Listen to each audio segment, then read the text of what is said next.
Bonsoir à tous. On commence ce journal du Mercato bien entendu par le Paris Saint-Germain. Neymar a été officiellement présenté à la presse aujourd'hui au Parc des Princes, la fin d'un incroyable feuilleton. Du coup, quelle suite désormais pour le Mercato parisien ? Le PSG serait déjà sur une nouvelle piste, mais cette fois au milieu de terrain. Jean-Michel Seri, le maître à jouer de Nice, serait dans le viseur. Les dirigeants parisiens seraient même prêts à formuler une offre à leurs homologues azuréens. Une somme de 30 millions d'euros pourrait suffire à les faire craquer. Le PSG, après avoir déboursé 222 millions d'euros, devra penser aussi à dégraisser, notamment offensivement. Les cas de Angel Di Maria ou Julian Draxler pourraient être étudiés, mais a priori pas celui de Javier Pastore.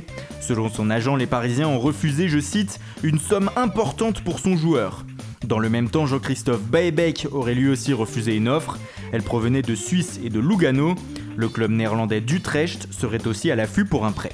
À Nantes, on parlait beaucoup du milieu de terrain de Ludogorets Anicet Abel, mais selon nos informations, le joueur malgache ne viendra pas chez les Canaries cet été. Les Bulgares réclameraient 7 millions d'euros pour leur joueur. À l'étranger, le départ de Neymar oblige le FC Barcelone à bouger, mais les Blaugrana se renforceraient pour le moment là où on ne les attendait pas, en défense centrale. Les Catalans seraient sur le point de boucler l'arrivée du joueur de la Real Sociedad Íñigo Martínez. Le Barça devrait payer la clause libératoire du défenseur espagnol, soit 32 millions d'euros.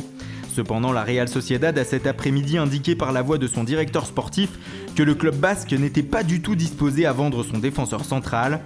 Le remplaçant de Neymar, lui, se trouverait dans une shortlist de 4 noms: Ousmane Dembélé, l'attaquant français de Dortmund, Kylian Mbappé, le prodige français de Monaco, Philippe Coutinho, le meneur de jeu brésilien de Liverpool, ou Paulo Dybala, l'attaquant de la Juventus Turin. Les Turinois seraient même prêts à négocier pour l'Argentin, à condition que les Catalans arrivent avec une forte somme et 2 joueurs. Ces derniers pourraient être André Gomes et Rafinha. Ailleurs, on reparle du cas Moussa Sissoko. En situation d'échec à Tottenham, le milieu français cherche un nouveau club pour se relancer.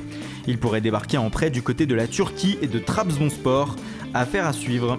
Et puis c'est officiel, l'ancien défenseur du Bayern Munich, Holger Badstuber, rejoint le VfB Stuttgart pour une saison.